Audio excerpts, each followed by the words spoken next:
Thank you for listening to Depictions Media Radio.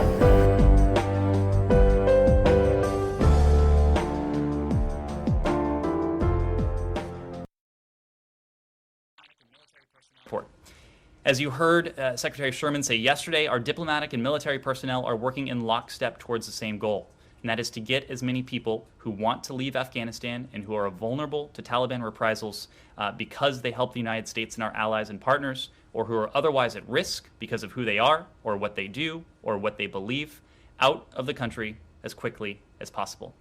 Our diplomats around the world are tirelessly engaging with their counterparts to ensure transit and passage for Americans, vulnerable Afghans, and others. This is absolutely an all-hands-on-deck effort to ensure the safety of our personnel and citizens, rally our allies and partners, and organize the evacuation of thousands and thousands of individuals.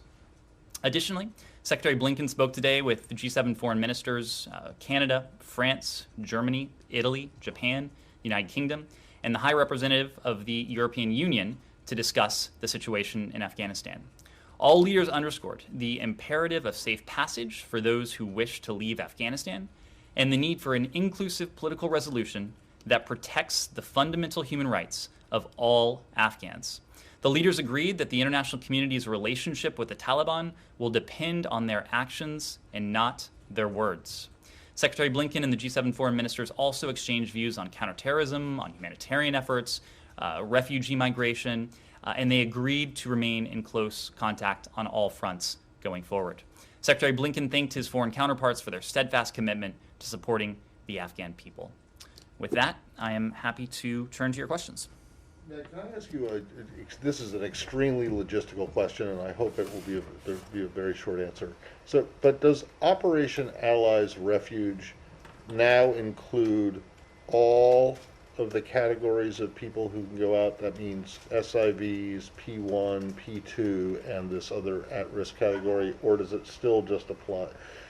Does that term, Allies Refuge, just only apply to SIVs? So Operation Allies Refuge is People are getting briefed on different things all over town. Understood. It is a military operation, Operation Allies Refuge. It was a term coined by the Pentagon, so I need to refer you there to speak precisely to what that operation now entails. But what I will say more broadly, of course, is that Operation Allies Refuge, in the first instance, was an effort, an airlift operation, unprecedented airlift operation that no other administration, either in the I will get there, but that no other administration, either in the Afghan context or.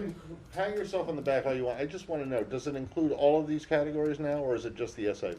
Matt, it was in the first instance an airlift operation for SIVs. Now, of course, what we're doing is offering an airlift operation. We're in the midst of an airlift operation for American citizens, for locally employed staff members, for SIVs, for vulnerable Afghans. The entire evacuation effort is Operation Allies Refuge. My point was that you'll need to talk to DoD to understand exactly what OAR encompasses, but obviously we have a vast airlift operation ongoing now that encompasses all of those categories. No one is trying to say that you don't. Secondly, and I realize that and I want to make sure that this is understood, getting people out, I understand that getting people out safely is the most important thing. But are there any COVID protocols for these flights? So our first priority is to get as many people out as we can. What we are doing, depending on where these individuals go, and as you know, there are several transit countries, there sometimes will be testing in those third countries, but our first priority right now is to bring as many people to safety as we can. So there isn't a protocol at the airport. If they are lucky enough to get through and get on, there's no testing that happens beforehand. Because, if you look at the pictures of packed transport planes, whenever, one or two people who are infected could, that could be a disaster, right? Especially when they arrive someplace. So anyway, you're saying there aren't. When it comes to the transit countries, we are abiding by the regulations of those transit countries. So there isn't any testing that happens before you get on a plane? In Kabul at the airport, we don't at present have the capacity to test everyone on them. Last thing, and it'll be really brief because it was kind of answered last night. But there were a bunch of reports last evening about this contingency and crisis response bureau proposal that had been made by the previous administration. And I just want to know if you guys still think that getting rid of it was the right thing to do. Was it a necessary element of the bureaucracy? Well, I just want to correct something you said. We didn't get rid of any bureau. The bureau was never created. The bureau was proposed by the previous administration in its final days. It was, importantly, when it was conceived, it was not proposed to introduce any new capabilities whatsoever. And that may have been the cause for concern on a bipartisan basis on Capitol Hill. As you know, there were holds on this idea on a bipartisan basis. Republicans and Democrats opposed this. And in fact, the memo that explained what this proposal was to do actually was explicit on saying that it would not bring any new capabilities on board. So when this administration came in, we studied the issue and we determined, just as lawmakers on a bipartisan basis had determined, that a new bureau, a whole new structure, was not the right way to go, that we could make improvements in other areas, and that's what we've continued to do. Kylie. Okay, just numbers here. How many Afghans, SIVs, P1, P2, however they're being considered, have been evacuated since August 14th? I know we have the 7,000 number in total for people, but how many Afghans are in that group? Well, the 7,000 figure, at this point, I'm not in a position to break that down much further. As you know, it consists of American citizens, it consists of our locally employed staff, who are Afghans. It consists of third country nationals, as we have worked very closely with our partners on the ground to help bring some of their nationals to safety, and vulnerable Afghans. So right now, I'm not in a position to break that down further. Can you break down 6,000? Do you not Break have down the 6,000? information? The same way that she's asking? The 6,000 that are waiting to board, what about them? How many of them are SIVs? So obviously they're at the airport right now. So this is really data in real time that I just don't have access to. What I can say is that overnight we notified all Americans who had expressed an interest in being relocated to consider traveling to the airport. We notified our locally employed staff, Afghans who worked at our embassy in Kabul. And we also notified a segment of the SIV population. So of the 6,000 that are at the airport now, that is the general makeup. So are you planning to give us a breakdown? Are you working on that, or is that I not expect something we you're will gonna have greater provide? fidelity in all of these numbers as this continues, yes. So second question, there are reports of problems with these Afghans who you've told to come to the airport, not being able to get into the airport because gates are closed. Is there anything that the State Department is doing to help them get into the airport at this time? So what I can say, and I'm seeing the same reports on Twitter that you are, and every report of someone unable for whatever reason to reach the airport is something we take very seriously. Our imperative is to relocate as many people as quickly as we can. And we've seen the reports of congestion. My understanding is that things are moving quite efficiently at this hour at the airport now. But every report we see of someone unable to reach the airport is of concern. We are doing everything we can mechanically, logistically, but then of course there's also the diplomatic element to this as well. We are making very clear together with our international partners. More than 100 countries have come together. The G7 mentioned this today as well, that safe passage should be guaranteed for all of those who wish to transit to the airport. That is something we have focused on. We have focused on it in the Doha Channel. We are focusing on it, and by we, I mean both state and the Department of Defense, which now has a channel with the Taliban on the ground in Afghanistan. And we have had what I would characterize as productive conversations about the need, the imperative of ensuring safe passage. Now, of course, we're seeing some of the same reports. When it comes to American citizens, we have a relatively large cadre of consular officers on the ground in Kabul right now. They are in regular and constant contact with American citizens. I can tell you that they have received, as of a couple hours ago, a small handful of reports from American citizens who weren't able to reach the airport for whatever reason. What we do know is that 6,000 people are now at the airport. 6,000 people have been able to make it, have made it through the processing, and as of a couple hours ago, we had received only a small handful of reports otherwise from American citizens. Humara.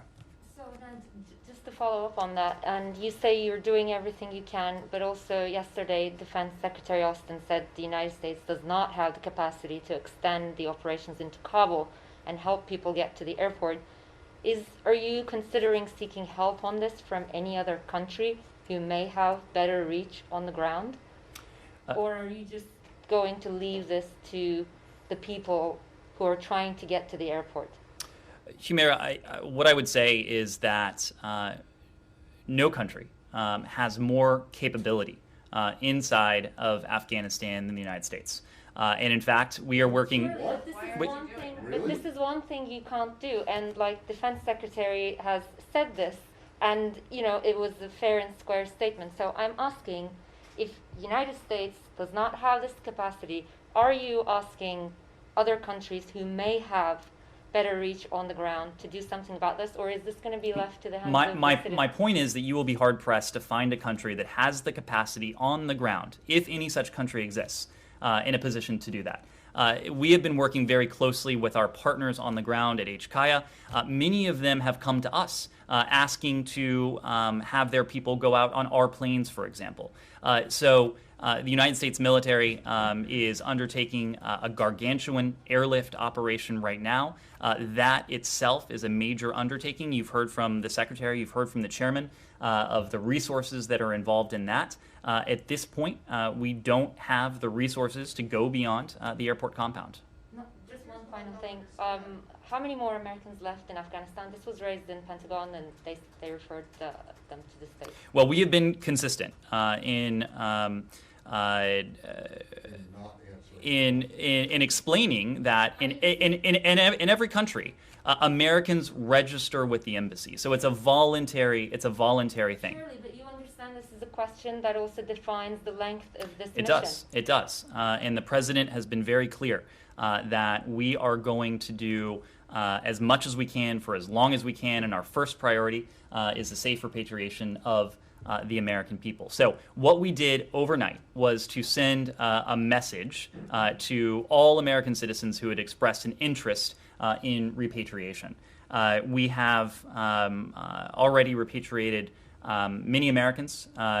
Just today there are 6,000 more people, many of whom are American U.S. citizens at the airport compound, and I would expect in the coming days. Are those 6,000 people, you said they've been processed, are they clear to continue on once they land in Qatar, or did they have to be held in that facility? So these are different categories of individuals. Some will be American citizens, some will be Afghans, some will be third-party nationals. So it really depends on where they fall on that scale. And as far as the processing in Qatar, the DoD said today you've got 5 to 9. The capacity, the aspirational capacity is 5 to 9,000 a day. All those people are flying in. They're being held at the base. My understanding is processing there is very slow. It's triple-digit heat. They have MREs only. There are limited places to sleep. What is the status of getting those people processed and out the door, and where are they going? And if you can't say or you don't know, how is that possible at this point? Christina, ultimately the final destination will depend on if you're a U.S. citizen, you're coming back to your home country. If you are a third country national, you're going back to your home country. If you're an Afghan national, we have heard generous offers. Well, first I should say, those SIVs who have special immigrant visa holders who have completed the rigorous security vetting process, they will come here, just as 2,000 of them have under Operation Allies Refuge.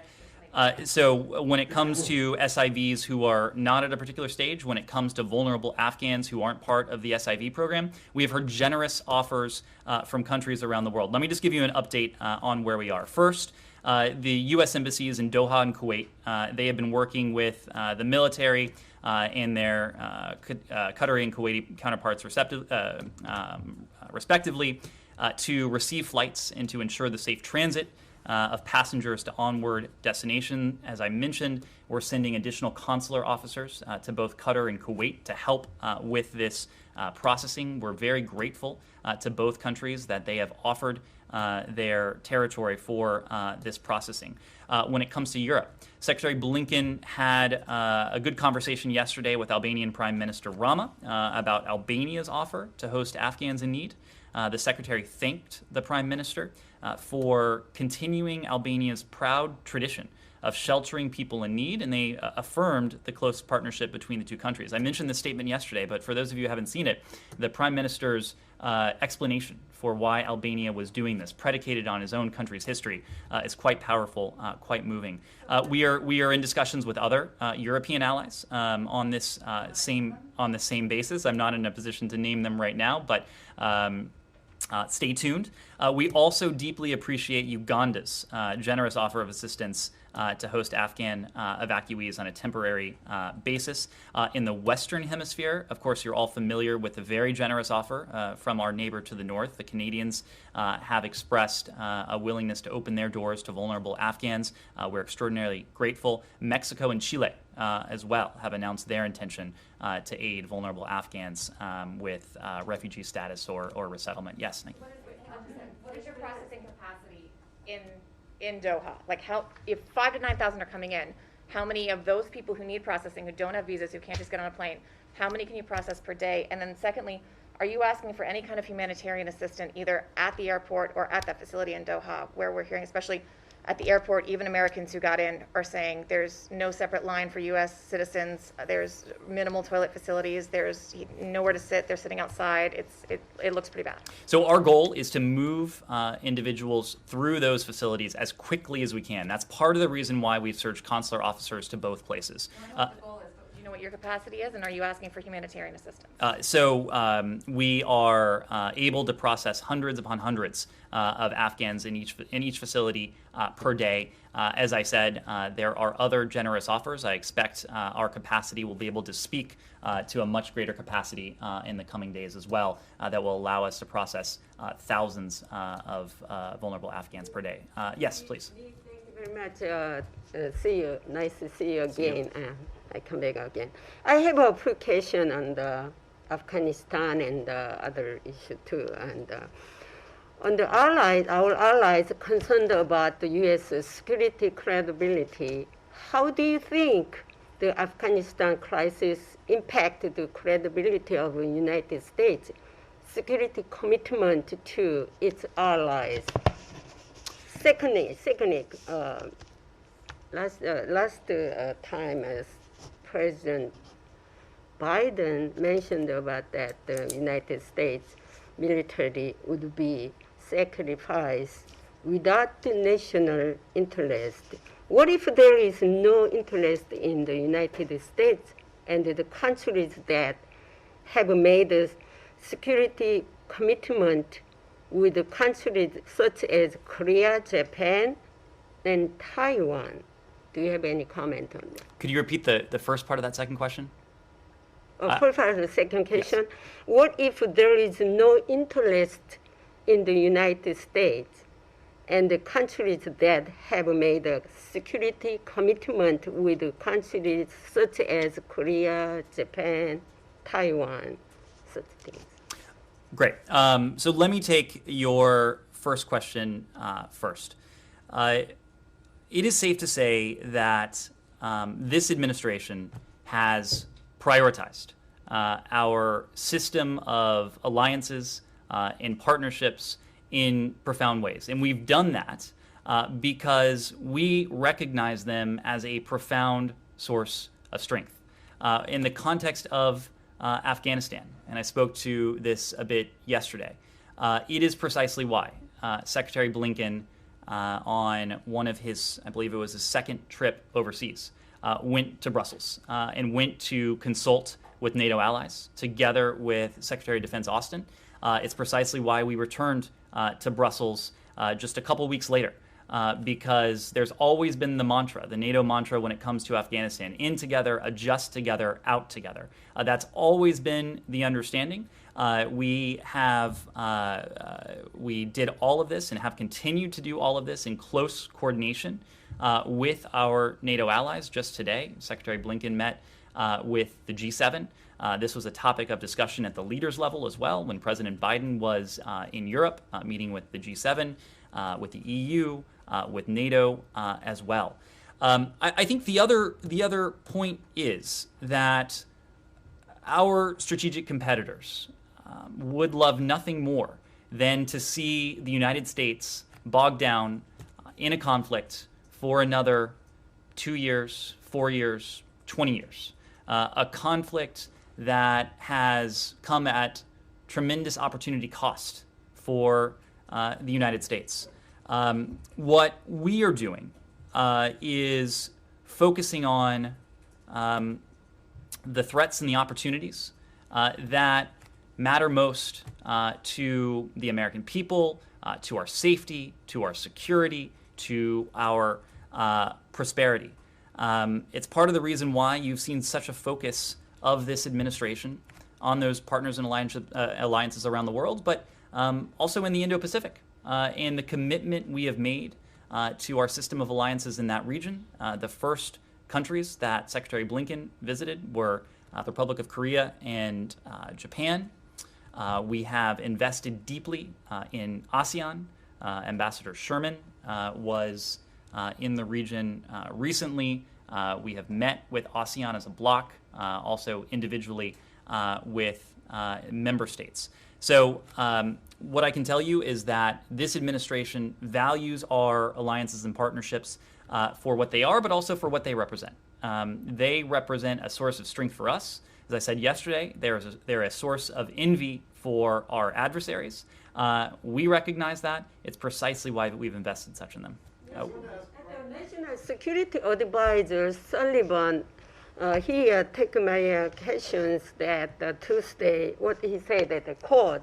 The president, as he said that repeatedly, has no intention of drawing down our forces from South Korea or from Europe, and where we have sustained troop presences for a very long time, not in the middle of a civil war, but deal with the potential of an external enemy and to protect our allies against that external enemy. So it is fundamentally different kind of situation from one and we are presented within Afghanistan. So do you think the Korean War is a civil war or an invasion by an external like North Korea?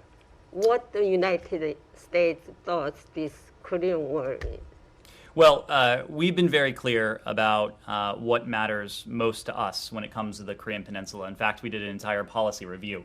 And the outcome of that review, as we've said before, was that our focus will continue to be on the denuclearization of the Korean Peninsula. The denuclearization which will work to advance our national security interests, but also the interests of Japan and the Republic of Korea. We have stood together with our allies, not only in the context of North Korea's, the DPRK's nuclear capabilities, but also its ballistic missile capabilities, which, of course, are a profound menace to both Japan and the ROK. We've also said when it comes to animosity, when it comes to the relationship between South Korea and the DPRK, we are firmly on the side of engagement. We are supportive of the inter-Korean dialogue. we are supportive of efforts to forge better relations between South Korea and between the DPRK. All the while, we are focusing on the humanitarian issues, the humanitarian plight of the people of North Korea. That's what matters most to us. That's been the focus, and that's what we'll continue to focus on. Yes, Will. I just want to ask broadly on the SIV program. There's some concern that vulnerable Afghans who've helped the U.S. forces, especially if they're not near Kabul, will have trouble getting out. And I'm just wondering why the State Department didn't surge more effort toward the SIV program. We've talked about some of the details, but obviously this administration inherited a plan to exit Afghanistan, followed through on that plan. Granted, there were some backlogs, but we were still getting pretty small numbers of SIVs coming through in March. Why didn't this administration surge that earlier? Why wait till summertime before getting larger numbers of those processed? Well, you mentioned the backdrop, and that's where I'll start, because it's worth explaining a bit of the context of the SIV program, what we inherited. So before January 20th of this year, this would be June of 2020, there was actually an Inspector General report into the state of the SIV program over successive administrations. This was a program that began in 2008, as I recall. What the Inspector General identified was chronic shortages in staffing, a lack of a coordinating official, and a bureaucratic 14-step process that was enshrined in statute. So that's what we inherited. By the time this administration took office on January 20th, there had not been a single SIV interview in months. In fact, the last interview was on March 20th of 2020. And that, of course, was due to the COVID protocols. Within 2 weeks of this administration taking office, SIV interviews in Kabul had resumed. They were reestablished on February 2nd. On February 4th, just to demonstrate the commitment and to signal the commitment and to jumpstart this effort, President Biden issued an executive order. And he directed the Department of State to undertake a review of the program. We did so. That review allowed us to identify and to take remedial action on process improvements. And we found ways we could direct additional resources to the SIV program. And I'll give you a couple examples of that. On April 1st, additional SIV adjudicators were dispatched to Kabul. And the embassy significantly raised its goal of how many interviews it could conduct per week.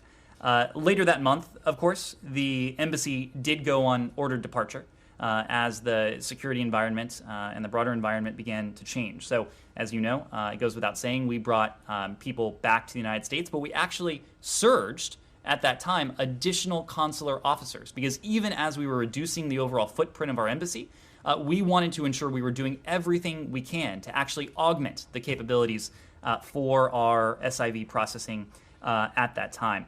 By the end of May, given these steps, we had shaved more than a year off the average processing time for the SIV program. Other challenges arose. As you recall, the embassy in Kabul was struck by a fairly profound outbreak of COVID-19. Even despite the COVID-19 outbreak at the embassy was able to issue more than 1,000 visas during the time of the outbreak. That was roughly mid-June to early July. On July 14th, we announced something, as I said before, that something no administration had done before, an actual airlift operation. The SIV program was designed to give visas for these Afghans who had stood by us, but it was never contemplated. Is this going to be a success in the end? And if not, why didn't you stay longer in Afghanistan to get these people out? So, is it going to be a success? How many people are going to come out in the end? So, Will, it is our intention to bring to the United States as many SIV applicants as we possibly can. And we put in process the steps that actually enabled us to process at a much greater clip. We went from... I'm still not clear on what point they need to be in the SIV process to either get through the gate or get on the plane.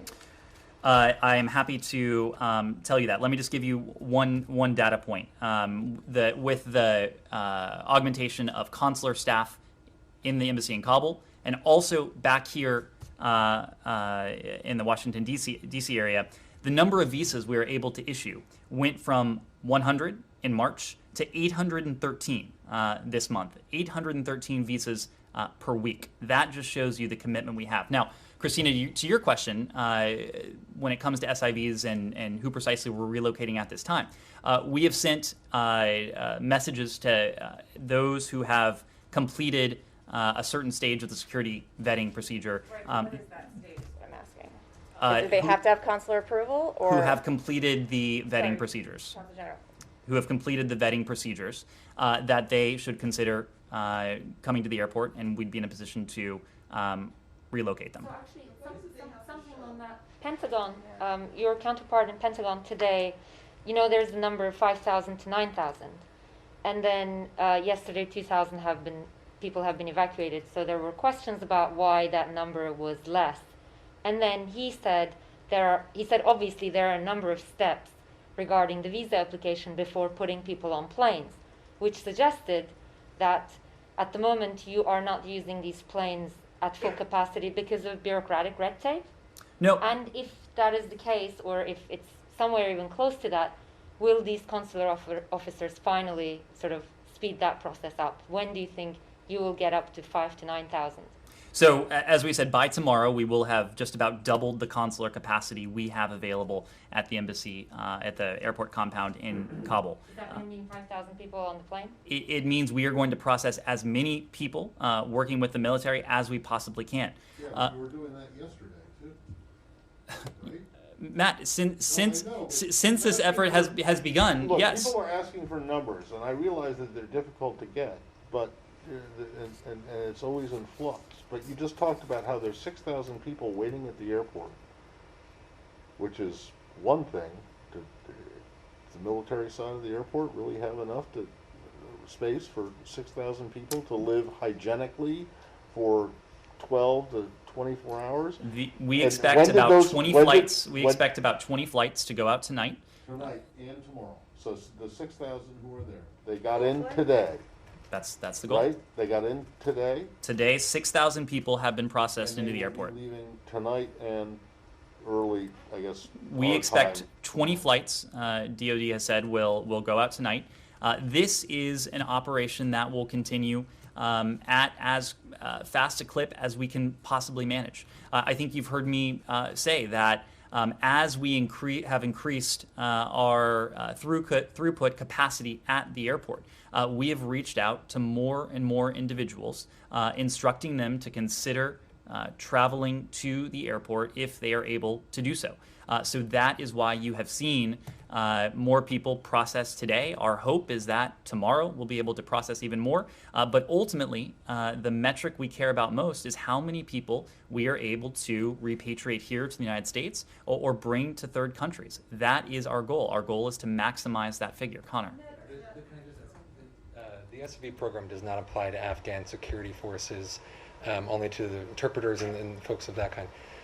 There are reports, credible reports, that they are being hunted down. There are Air Force pilots, pleading in audio messages for help. There are commandos that the U.S. government has spent years training who are being assassinated. What are you doing for them? And are you aware of these reports? Can you confirm any of these reports that they're being hunted down?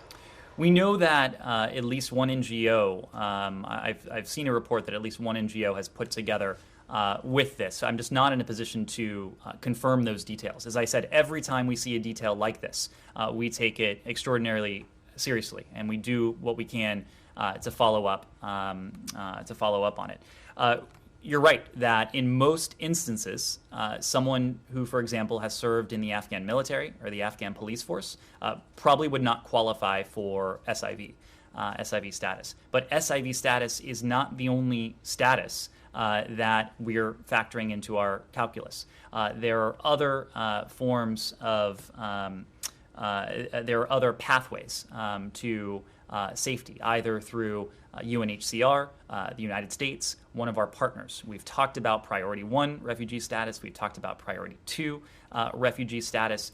There are individuals who over the course of many years have worked closely with NGOs, with partner governments, and those NGOs and partner governments are referring them for various refugee statuses that may be available elsewhere. So there are different avenues for people who don't qualify for SIV, and we are doing all we can to support as many people as we can.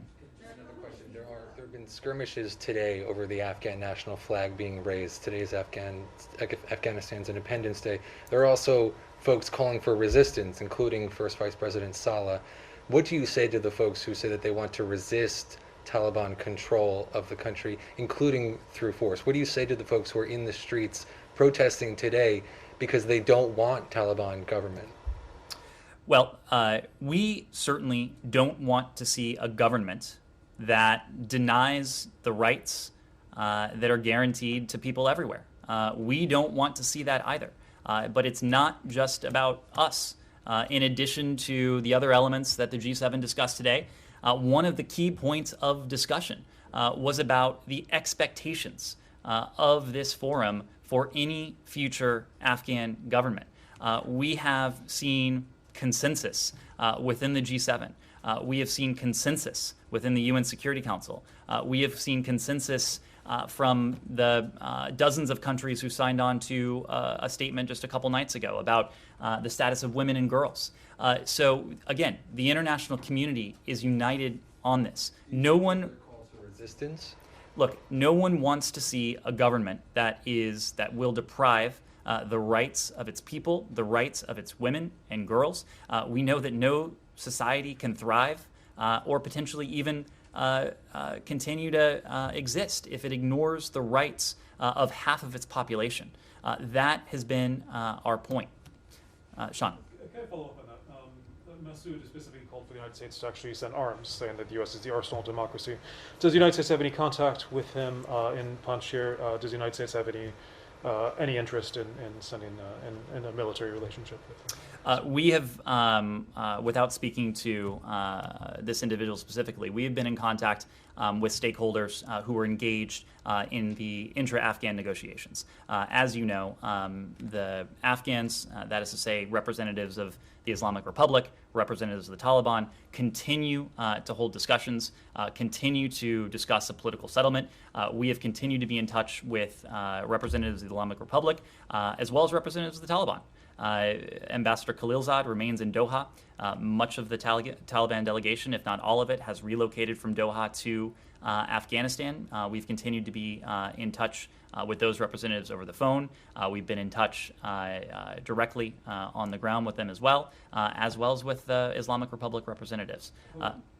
President Ghani, you mentioned yesterday, Deputy Secretary Sherman said that he's no longer a factor. Is he one of these stakeholders that you see as having an interest in the future of Afghanistan? My understanding is that we have not had any contact with President Ghani since he fled the country. Can I just ask one more? You had a read a couple days ago of the Secretary's talks with Foreign Minister Qureshi.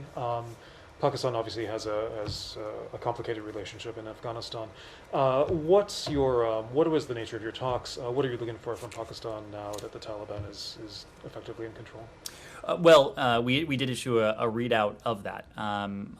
The point we've made to all of Afghanistan's neighbors is that it is in everyone's interest to do what we can to secure or to help facilitate stability, security, some sort of political settlement. Countries on the countries that border Afghanistan also face a particular challenge when it comes to refugees, and we have continued to encourage countries in the region to be welcoming of the most vulnerable, those who are seeking a better life. Whether it is Pakistan, whether it is the PRC, whether it is other countries in the region that have a stake in Afghanistan, we have continued to have constructive conversations with all of them on this. I think the fact of the matter is here that when it comes to the PRC, obviously our interests are rarely aligned, but we have had what we would call constructive, good conversations about the situation going forward. We'll continue to discuss not only with our closest allies and partners, but partners in the region about what together we can do to support the humanitarian needs of the people of Afghanistan. One question about capacity. I know we're dwelling on this, but I think it's important. So does the State Department believe that the surge that you guys are putting forth in consular affairs officers to the airport will be sufficient to boost the processing so that you guys are able to reach the Pentagon's capacity of getting out 5,000 to 9,000 people, or are you still looking for more people to actually get to that capacity? So by the time we will have doubled our consular capacity, it is our current belief that we will have the capacity that we need to process as many individuals as we can to fill the flights. But we're always going to be evaluating what we could be doing differently, what we could be doing more effectively. If it turns out that we need additional consular capacity in Kabul, we won't hesitate to do that. But right now, we are confident that we have, and with the additional reinforcements, we'll have what we need. And why haven't we heard from the Secretary of State this week? The Secretary of State this week, you heard from him on Sunday. You have heard and seen that he has been working the phones with his counterparts. He has been at the White House the past few days now. He was just there this morning. He's been meeting regularly with the president. He's been regularly meeting with the broader national security team. He has been deeply engaged on this, and I expect you'll have an opportunity to hear from him again soon. Connor. You said repeatedly that the talks with the Taliban on the ground have been constructive in allowing people, access to the airport. But this is day 4, day 5 now of people having trouble, including U.S. citizens, U.S. lawful permanent residents. How can you say that it's been constructive if you're still having problems, if people are still facing violence when they're trying to make their way to the airport? Connor, every single report of someone being blocked from access to the airport, it's a cause for concern. When it comes to elevate or escalate here are the data points I can give you. We see, I'm sure, the same reports you're seeing on Twitter. When it comes to American citizens, we have had, as of earlier today, only a handful of reports. Our consular staff on the ground has had only a handful of reports from American citizens who have been unable to reach the airport for whatever reason. We are continuing to do all we can with the international community, directly with our engagement with the Taliban, to facilitate access and safe passage to the airport. We'll continue to work on this through every tool that we have and that's appropriate. To follow up, just real quick, I understand we've established that there's not going to be assistance for safe passage. There's no, Pentagon, you this morning or this afternoon are saying there's no capacity for us to go and get people out of these other areas and get them to Kabul. Is there any concern that this documentation, any kind of notice or anything like that, because of these checkpoints, sort of following up on that, is going to cause more of an issue for these people to access this area? And then just to double down, we have no numbers. I know that you've mentioned the 6,000, 7,000. You can't break it down. You have said specifically that you have notified all Americans that are trying to get out of state. Is there any rough idea of a number, any characterization that you can give?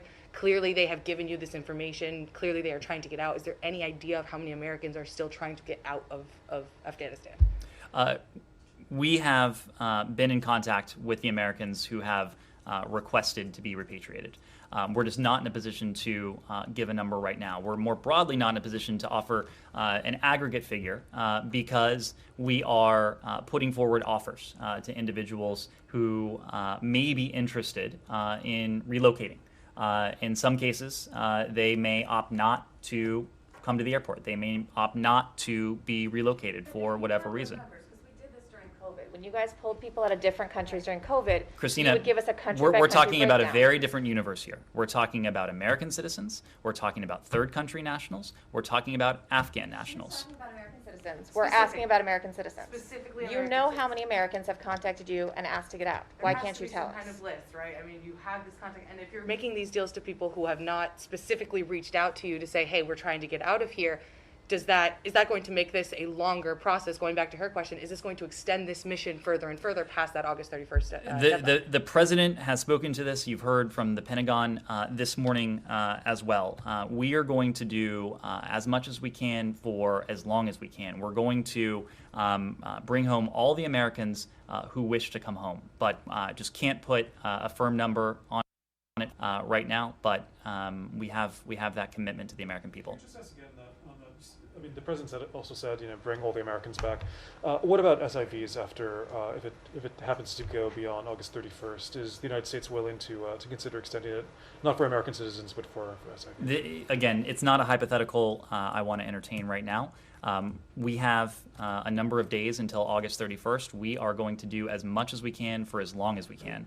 Our goal in all of this is to relocate as many people to safety as we possibly can. At the same time, there's also the imperative that we not expose our diplomats, our service members, other Americans to undue risk. And so we are always going to be keeping an eye on the security environment, the threat situation, weighing all of these things. But what I can tell you resolutely is that we're going to do as much as we can, for as long as we can, for as many people as we can. Yes, in the back. I want to follow up on U.S. credibility overseas. Because of events in Afghanistan, some of your allies have been questioning whether Washington will actually come to their defense in the event of a crisis.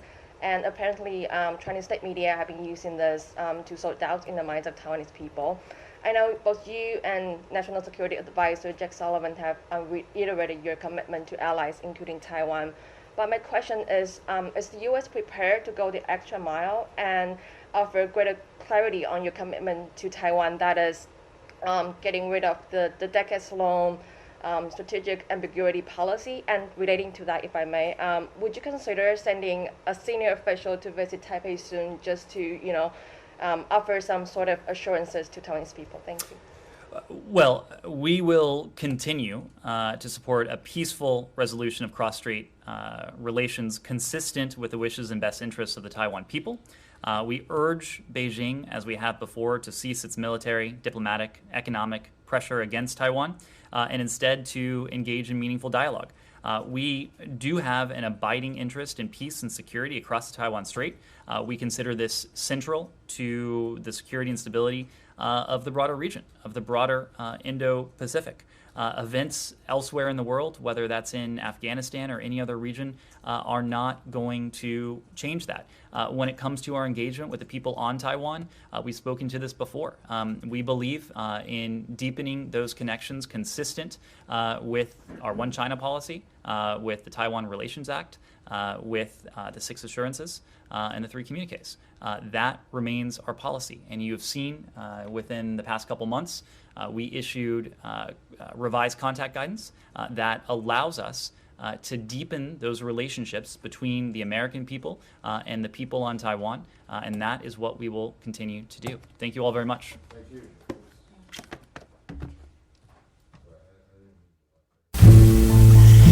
Thank you for listening today, and thank you for supporting us with our sponsors.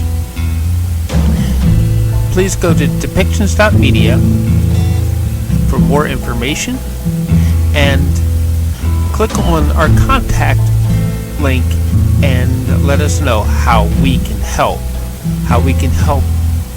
bring your story and help bring us to a better world.